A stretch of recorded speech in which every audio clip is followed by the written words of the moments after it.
They may not be breathing. Then what we need to do is initiate what we call CPR, or cardiopulmonary resuscitation.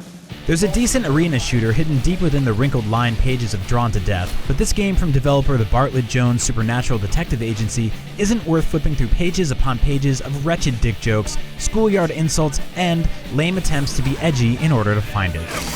Ammo! Mad mode! M80 slam, ready to fire.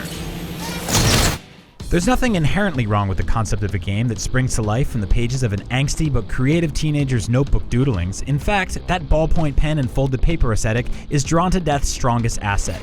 But it's all downhill from there. Drawn to Death has an admirable variety of maps, modes, and characters, but it just doesn't feel good to play.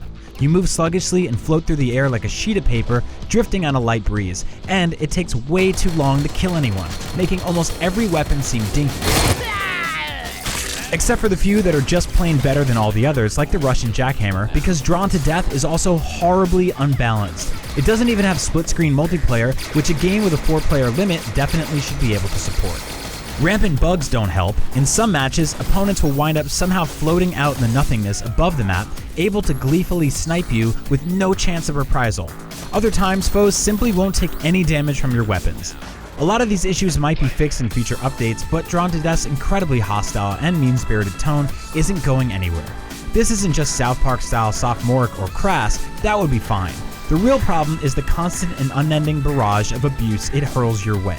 Within the space it takes to complete the tutorial, you'll be fully aware of how ugly, stupid, unskilled, and utterly worthless you are. Not to mention what a good French kisser your mom is, and Drawn to Death will never ever let you forget it. All of this is a really massive shame. Despite all its flaws as a shooter, there's some depth and rewarding complexity in Drawn to Death if you take the time to read between the lines. But it can't help taking a dump on the page and shoving your face in it every time you try. For pointers to some better arena shooters, stick with IGN. Welcome to hell, you sons of bitches!